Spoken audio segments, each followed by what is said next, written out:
Bonjour à toutes, bonjour à tous. Nous sommes le 20 février 2017 et je reçois beaucoup de messages de personnes qui sont inquiets à propos de cette épidémie de rougeole.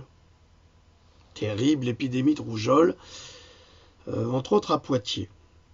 Alors on en a discuté un petit peu avec le Lout et puis on a essayé de faire le point pour comprendre ce qui se passait réellement. Alors je vous ai concocté un tout petit truc. Il va y avoir des redites, mais il n'y a jamais de redites. On en apprend toujours concernant ce qui se passe actuellement, avec des déclarations de médecins, avec des déclarations officielles, pour que vous puissiez comprendre ce qui se passe réellement et comment on nous manipule. Et je ne dis pas que la rougeole n'est pas dangereuse, c'est pas ça. Elle peut être dangereuse, mais en règle générale, elle ne tue pas vraiment les enfants qui sont en bonne santé et qui ont accès à l'eau potable et à une bonne nourriture et à des soins. Au contraire, c'est même souhaitable que les enfants l'attrapent. Mais vous verrez, je vous expliquerai exactement la réalité. Alors, en France aujourd'hui, le 14 février, nous sommes le 20, mais ça a commencé le 14 à peu près, février 2018, le fameux Jim.fr, alors ça c'est le journal de propagande pour les médecins qui est fabriqué, enfin qui est pas fabriqué, mais qui est produit par les laboratoires, donc ils sont toujours pro-vaccinaux, pro-médicaments, ils sont toujours parfaits, il n'y a jamais de problème, sauf quand on les analyse, il y a toujours des problèmes. Donc le Jim.fr, qui est un journal réservé aux professionnels de santé, donc vous ne pouvez pas y avoir accès, et c'est pour ça que j'avais fait une capsule vidéo pour vous expliquer pourquoi les médecins vous regardent avec de gros yeux quand vous leur dites, quand vous leur expliquez des symptômes et qu'ils vous prennent pour des fous, pour des monomaniaques, comme disait un psychiatre du gym d'ailleurs. Parce que les laboratoires leur disent exactement que le patient de toute façon est un fou et doit se soumettre à la volonté du médecin qui lui-même se soumet à la volonté de son laboratoire chéri, qui est le diable absolu mais qui le paye. Donc, dans le Jim du 14 février 2018, il est écrit « Dans la très grande majorité des cas, 90%, les patients n'étaient pas vaccinés ou n'avaient pas reçu l'ensemble des doses recommandées dans une région où la couverture vaccinale est inférieure à la moyenne nationale. 4 personnes ont dû être administrées en réanimation et une femme est morte ce samedi au CHU de Poitiers. » Alors déjà, il faut savoir qu'en France, la couverture vaccinale, elle est largement obtenue. C'est-à-dire qu'on est vraiment l'un des pays, en tous les cas d'Europe, où on vaccine le plus sans avoir eu besoin de voter cette loi.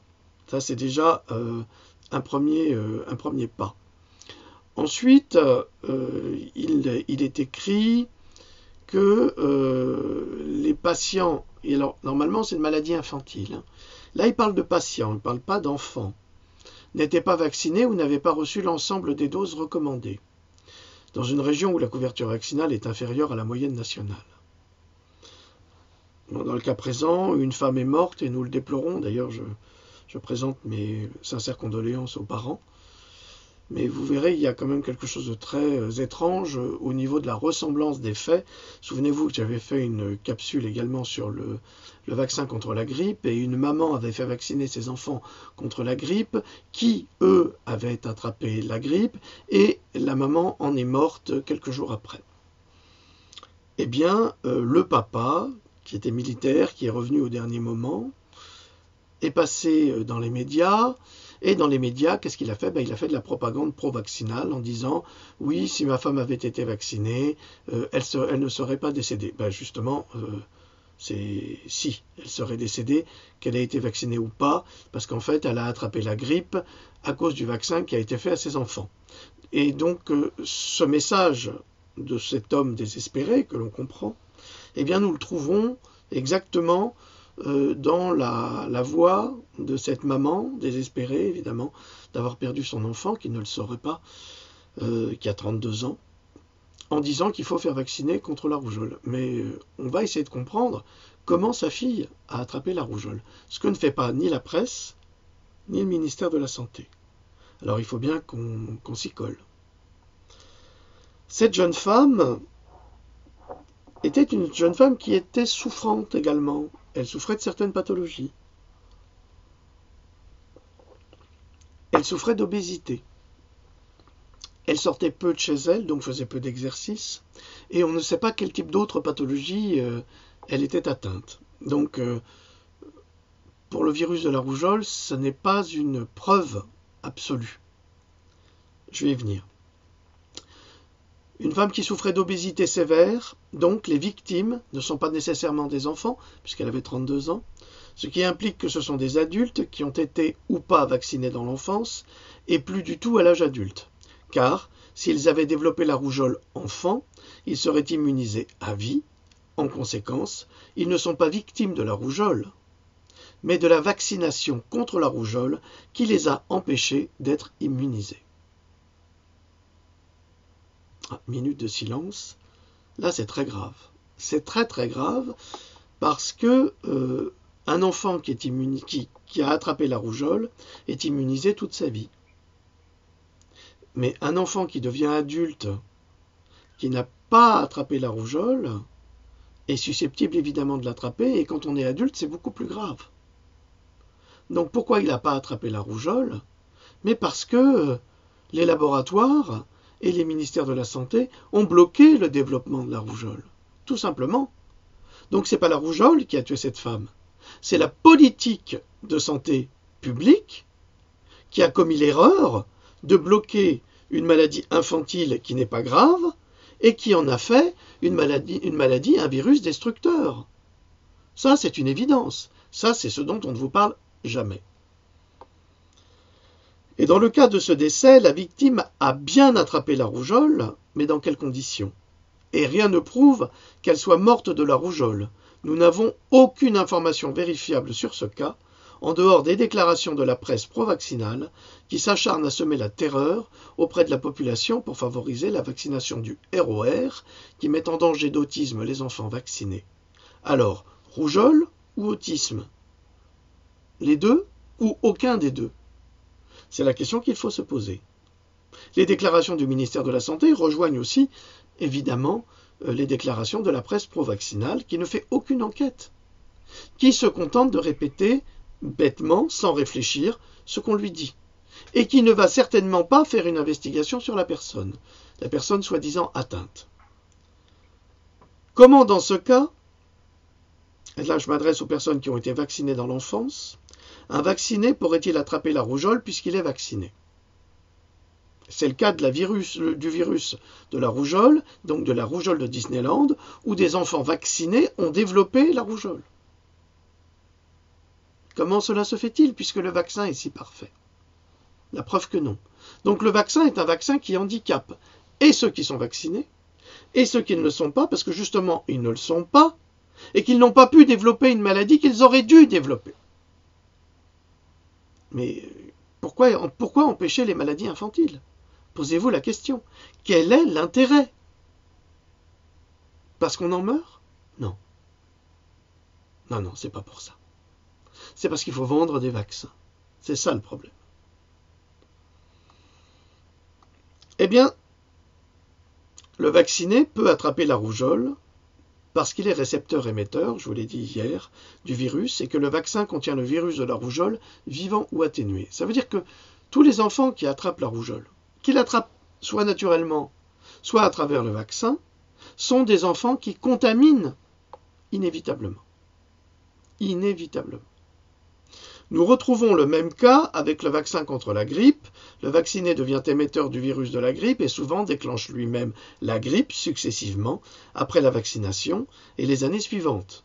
Nous rencontrons le même problème avec le vaccin contre la polio et tous les autres vaccins dont on est soi-disant protégé, grâce auxquels on est soi-disant protégé. Par exemple, on sait, et alors ça c'est dramatique, que Michel Quimant à la télévision et son ami médecins avec lesquels ils font une très bonne émission, sans doute, sur la médecine, vous affirment que le vaccin contre l'hépatite B ne provoque pas la sclérose en plaques, et il y a de plus en plus de tribunaux, en France ou aux États-Unis, qui condamnent et qui donnent raison aux personnes atteintes de sclérose en plaques à cause du vaccin contre l'hépatite B. C'est quand même très étrange qu'un médecin viennent à la tribune et dire que ah non, non, le vaccin contre l'hépatite B n'est pas responsable. Mais il y a des jugements, je suis désolé, il y a des jugements. La loi a statué. La justice a statué. Alors comment lui peut-il encore prétendre une chose pareille? À mon avis, c'est parce que son émission est en train de se casser la gueule à cause de tous les mensonges qu'il raconte. Enfin, pas tous, parce qu'il y a toujours de la vérité. Mais inévitablement, il doit y avoir beaucoup de mensonges. Et certainement concernant toutes les vaccinations, parce que les vaccinations, vous le savez, c'est un enjeu économique, mais phénoménal. C'est des milliards, des centaines de milliards, des trilliards d'euros d'engrangés chaque année. Alors, on était au 14 février. Alors, est-ce que je vous ai dit que, oui, les vaccins déclenchaient des maladies auto-immunes? On le sait.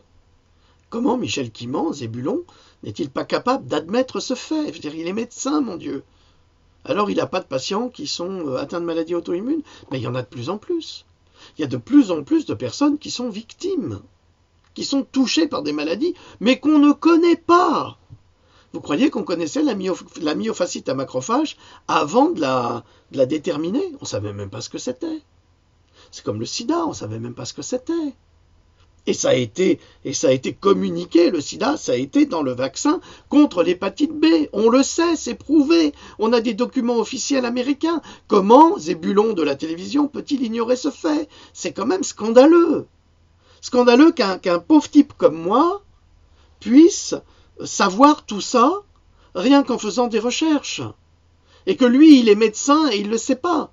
Ça veut dire qu'il est très arrogant, prétentieux, et qu'il considère qu'il est médecin et qu'il sait tout. Mais la médecine, cher monsieur, ça s'apprend au quotidien. La science, ça s'apprend au quotidien. C'est tous les jours qu'on apprend. C'est pas parce qu'on a appris il y a 30 ans qu'on sait tout. Au contraire, vous avez 30 ans de retard sur ce qu'on découvre aujourd'hui. Et vous ne faites pas de recherche. Il faut changer de métier, cher monsieur. C'est ce que vous êtes en train de faire. Vous devenez animateur, ça vous va très bien. Le 15 février 2018, la propagande vaccinale bat son plein dans une publication du Vidal concernant la fameuse rougeole. Ouvrez les guillemets. La Direction générale de la santé et Agnès Buzyn appellent les Français non vaccinés à faire un rattrapage. Fermez les guillemets. À la suite du décès d'une femme de 32 ans contaminée par le virus de la rougeole, attrapée vraisemblablement au CHU de Poitiers par postillon et éternuement. Alors déjà, Madame la Ministre, avez-vous fait votre vaccin contre la rougeole? Si oui, donnez-nous-en la preuve, ou faites-vous vacciner, faites-vous rattraper, comme vous le demandez aux Français, faites un rattrapage de tous les vaccins que vous n'avez jamais eus. Alors j'avais aussi un contact qui était un fameux Fabrice, qui était un troll, mais surtout un hacker, et qui me disait que son fils était le meilleur ami du fils de Zébulon, le type de la télé, et que celui-ci l'avait dit, de toute façon, nous ne sommes pas vaccinés. Moi, je ne suis pas vacciné. Donc le type, il fait de la pro-vaccination à la télévision, mais il ne vaccine pas ses mômes. Vous trouvez ça normal? Alors, c'est ce qu'on m'avait rapporté. Hein. C'est ce qu'on m'avait rapporté sous couvert de la confidence. Alors, évidemment, j'ai pas de preuves, moi. Hein. Je ne sais pas si c'est la vérité, mais c'est quand même étrange que des gamins parlent entre eux et se disent des choses, et après vous avez un hacker qui me le dit, qui me le répète. Bon, je n'ai pas de contact avec ce monsieur qui ne s'est pas très bien comporté vis-à-vis de personne d'ailleurs. Mais peu importe, c'est pas ça qui compte. Je crois que chaque individu doit faire amende honorable et surtout doit faire la paix avec sa conscience, surtout quand il a fait du mal. Voilà. C'est tout ce que j'ai à dire. Chacun trouvera midi à sa porte. Hein. Donc pour revenir à Agnès Buzyn qui ment, comme Michel d'ailleurs, puisque vous souvenez-vous qu'elle a déclaré au Sénat que les adjuvants vaccinaux n'étaient pas toxiques. Donc on attend toujours à ce jour qu'elle boive un verre de mercure ou un verre d'aluminium, ce qu'elle n'a pas fait, et on attend également qu'elle se vaccine contre la grippe, d'une part, ce qu'elle n'a pas fait certainement, et qu'elle fasse le rattrapage pour la rougeole, il n'y a pas de raison, elle pourrait l'attraper, ça serait vraiment dommage qu'elle tombe malade. C'est quand même notre ministre de la Santé, il faut qu'elle donne l'exemple. Mais dans ce cas-là, avec un notaire ou un huissier, j'aimerais aller dans une pharmacie, prendre les vaccins, et les lui injecter moi-même pour qu'elle prouve son honnêteté intellectuelle. C'est la moindre des choses. Hein. Ce qu'on veut vous faire subir à vous, faites-le subir à d'autres. C'est la logique, que chacun subisse la même chose. Vous ne croyez pas? Moi, je crois que ce serait une honnêteté formidable et intellectuelle de sa part de se livrer à un petit verre comme ça, Madame Buzyn. Hein, mercure et un petit verre comme ça d'aluminium, c'est tout. Et ensuite, on vous fait tous les autres vaccins. Et puis, si vous terminez comme nombre d'enfants, eh ben, vous nous prouverez que vous avez menti. Voilà. Mais on le sait déjà. Alors, je termine. Hein. Alors, la rougeole, vous l'attrapez par postillon et éternuement. Et alors maintenant, je vous donne des données scientifiques. L'incubation de la rougeole, avant l'arrivée des premiers symptômes, est d'environ 10 jours après la contagion et avant l'arrivée des premiers symptômes. L'invasion dure 4 jours, la rougeole se prolonge environ pendant 1 à 3 semaines. Bon, ça veut donc dire que quelqu'un va vous postillonner dessus ou éternuer dessus, vous allez récupérer ces miasmes comme la peste ou n'importe quelle autre maladie virale, c'est le principe, et vous allez incuber pendant 10 jours. Sauf que là, on a un problème. Elle faisait hospitaliser son père fin janvier, et le 1er février, j'emmenais ma fille aux urgences. Elle était bleue et avait 41 degrés de fièvre, ajoute la mère de la victime. Pardon. Donc, il y a un problème. Si l'incubation est de 10 jours, et si la victime a fait hospitaliser son père fin janvier, et le 1er février, elle était amenée aux urgences, elle était bleue, comme un schtroumpf, et avec 41 degrés de fièvre, ajoute la mère de la victime.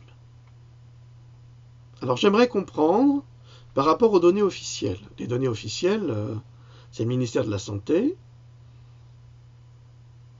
et la vérité, c'est la maman. Donc, elle aurait contracté la rougeole en 24 heures. Ça me semble un peu surprenant. Très surprenant. Ou alors, il s'agit d'une rougeole mutante, OGM, qui aurait été fabriquée par les laboratoires, pour être encore plus efficace et plus dévastatrice. Ou alors, on va y venir, pourtant, cela ne semble pas correspondre au temps d'incubations officielles et déclarées par les autorités sanitaires. Ne s'agirait-il pas ici d'une double infection virale et la vérole,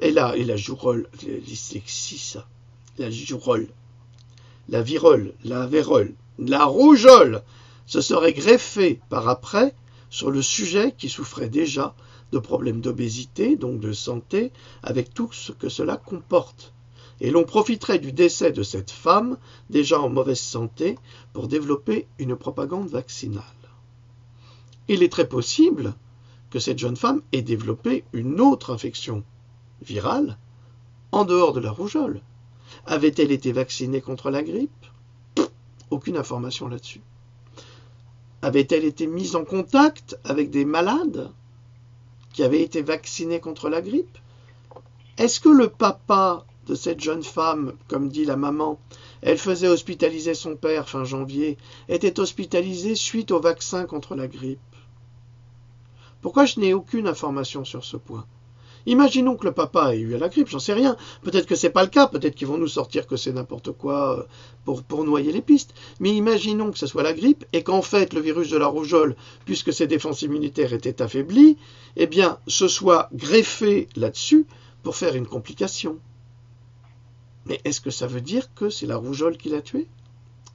Non. Ce drame prouve d'une part que les hôpitaux sont des foyers à virus ne protégeant pas les patients. Nous pouvons le confirmer avec les épidémies de maladies nosocomiales que l'on contracte systématiquement dans les hôpitaux. Ben moi, je peux le confirmer. Hein. Quand j'ai été opéré du dos il y a 20 ans, eh bien, je suis rentré, j'avais rien. Hein. Je suis ressorti, j'avais des maladies nosocomiales.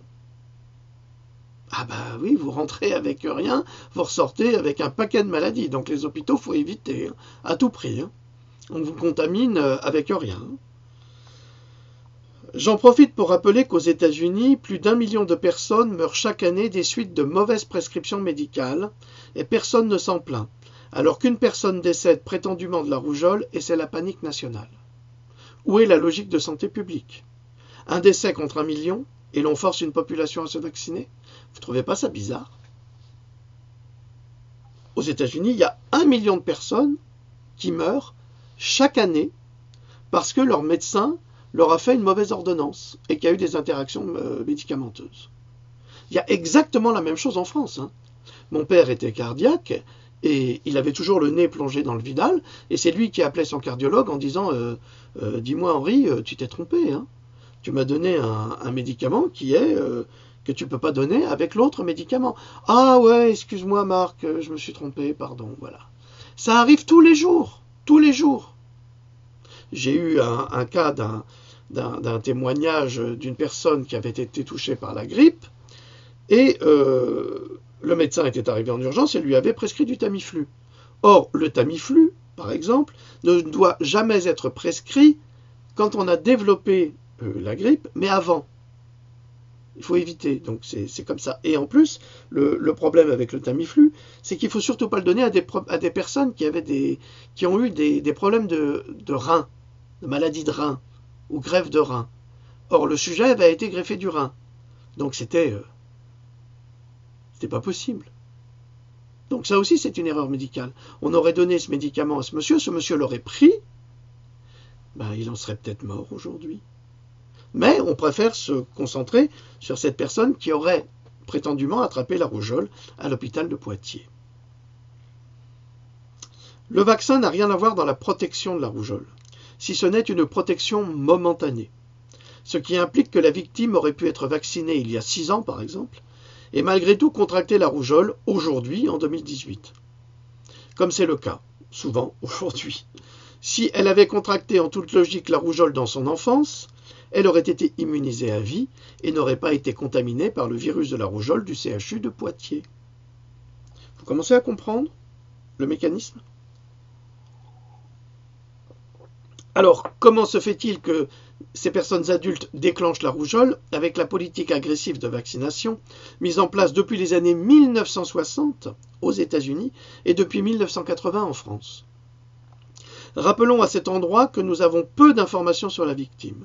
Rappelons que la rougeole est une maladie infantile qui entre dans le processus immunitaire de l'enfant pour atteindre le stade adulte avec un système immunitaire capable de résister à nombre d'autres virus qui sont présents dans le flux sanguin, connus et inconnus, et qui sont présents partout ailleurs. Parce que chaque individu est lui-même une bombe de virus.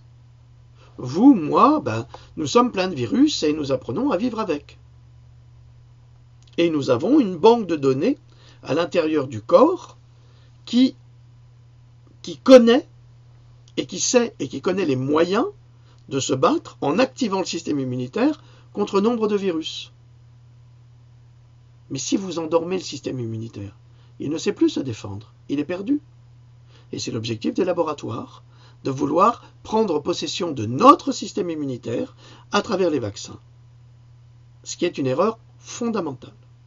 Et on voit tous ces accidents sont liés à cela. Dans les années 60 en France également, en dehors de la politique médiatique menée aux États-Unis pour vacciner à outrance la population d'enfants contre la rougeole et qui a permis de bloquer pendant 20 ans tout déclenchement de rougeole, mais dans les années 80, cette maladie infantile est revenue en force, frapper tous ceux qui y avaient échappé à travers les vaccinations avec une virulence sans précédent depuis. Depuis, elle n'a cessé de se développer malgré les avertissements raisonnés de l'OMS, l'Organisation mondiale de la santé. Parce que l'OMS, c'est une organisation qui est très duelle. C'est-à-dire que d'un côté, elle veut protéger, et de l'autre côté, elle se sert des vaccins pour se débarrasser. Alors c'est vraiment très complexe de comprendre le fonctionnement de l'OMS. Aujourd'hui, le diable est sorti de sa boîte et il se venge avec assiduité. Je vous l'ai dit hier.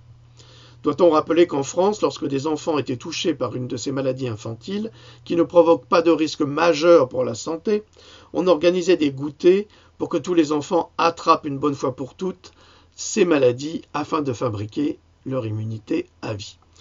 Et très étrangement, hier soir, je reçois un témoignage d'une personne qui me dit, entre guillemets, Je suis abasourdi à chaque fois que je vous écoute. Je cherche et j'informe à mon tour mon entourage. Je me rappelle gamine chez ma grand-mère, à l'est de l'Algérie. C'était une pratique courante en Algérie. Lorsqu'un enfant développait la rougeole, sa famille l'habillait en rouge et lui maquillait les yeux avec du kohl. L'après-midi était dédié à un grand goûter et on invitait les enfants à jouer avec l'enfant malade pour attraper la rougeole tous ensemble. Quels beaux souvenirs me reviennent. Voilà, la raison est là. Ça, c'est la raison. C'est-à-dire que la rougeole doit être développée dans l'enfance. Il ne faut pas la bloquer. C'est en la bloquant qu'on crée des catastrophes comme celle qui a touché cette femme de 32 ans. Or, la vaccination n'immunise que de 3 à 5 ans. Il n'y a pas d'immunisation à vie avec un vaccin, mais quel qu'il soit. Ce qui explique le décès des patients qui ont toujours été vaccinés, et c'est sur ce point que le docteur Buzyn fait de la propagande vaccinale et détourne la vérité scientifique par omission, en toute connaissance de cause, car un chercheur de sa trempe ne peut ignorer ce fait. C'est pas possible, elle sait tout ça. Mais elle a un double langage. Vacciner ne sert qu'à faire reculer une échéance inexorable, car le système immunitaire doit en tout état de cause fabriquer sa propre immunité.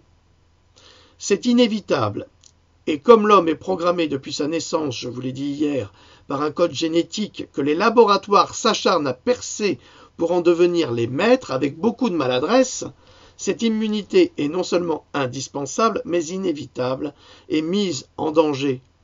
elle est mise en danger par les laboratoires eux-mêmes avec leur politique vaccinale incohérente. Ce n'est pas de la science, ça. On ne peut pas fuir les maladies infantiles obligatoires et nécessaires, tout simplement parce que cela embête les parents de rester au chevet des enfants malades. Ah oui, c'est sûr, c'est emmerdant, mais on ne fait pas des enfants pour les laisser mourir plus tard. On fait des enfants pour essayer de les garder toute sa vie. Alors, entre guillemets, grâce à la vaccination, le virus de la rougeole a circulé à très bas bruit pendant des années. Aujourd'hui, à l'heure de cette recrudescence, on se retrouve avec des jeunes adultes dont le système immunitaire n'a jamais été confronté au virus, explique à l'AFP Daniel Lévy-Bruhl, responsable de l'unité chargée des infections respiratoires de la vaccination au sein de l'Agence sanitaire Santé publique France. Alors je reprends ce qu'a dit ce médecin. Je pense qu'il est médecin, hein. Il est responsable de l'unité chargée des infections respiratoires. Donc il a déclaré, on se retrouve avec des jeunes adultes dont le système immunitaire n'a jamais été confronté au virus. En effet, comment aurait-il pu, si l'on masque le virus par les vaccins en les empêchant de sortir, alors que ce système est en attente de ceci pour évoluer? Je ne suis pas le seul à expliquer que les maladies infantiles sont nécessaires au système immunitaire pour lui permettre de passer à un autre stade.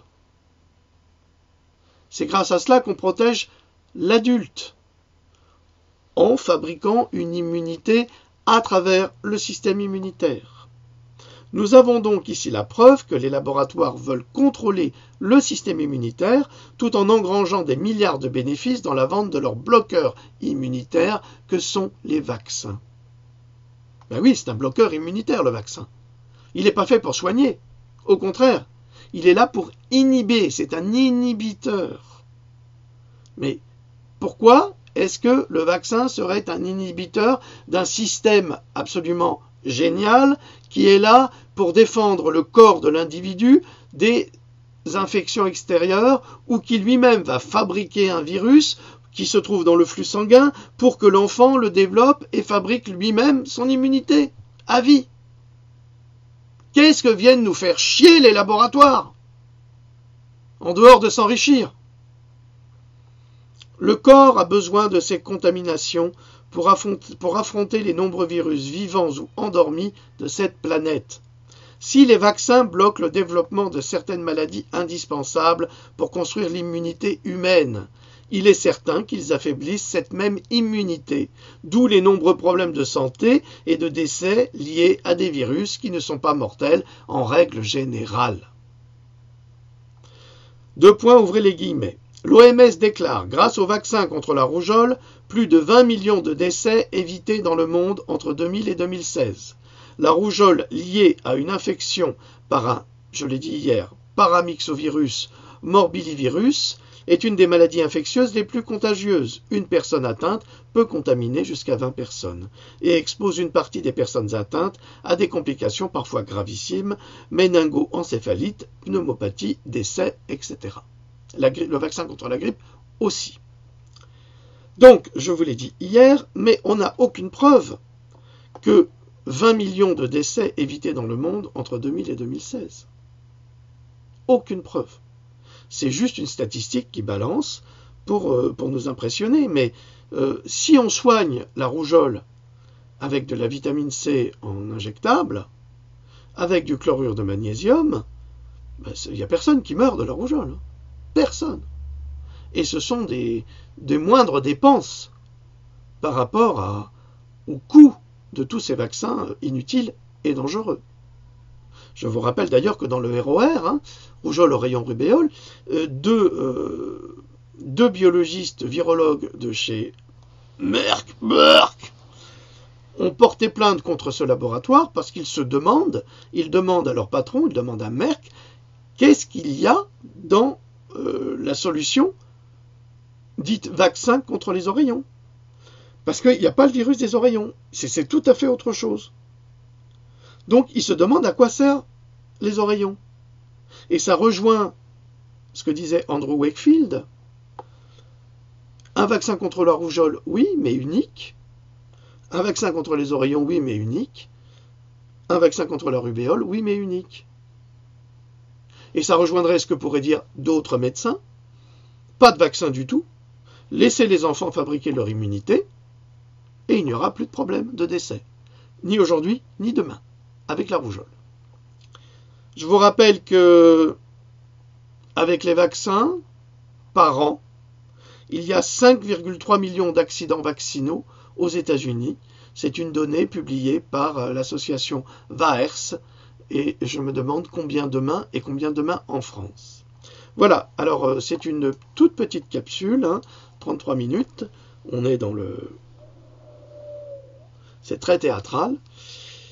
Mais j'espère que ça vous aura aidé à vous permettre de comprendre l'immense supercherie dans laquelle les autorités sanitaires nous plongent pour nous effrayer et nous faire vivre dans la peur.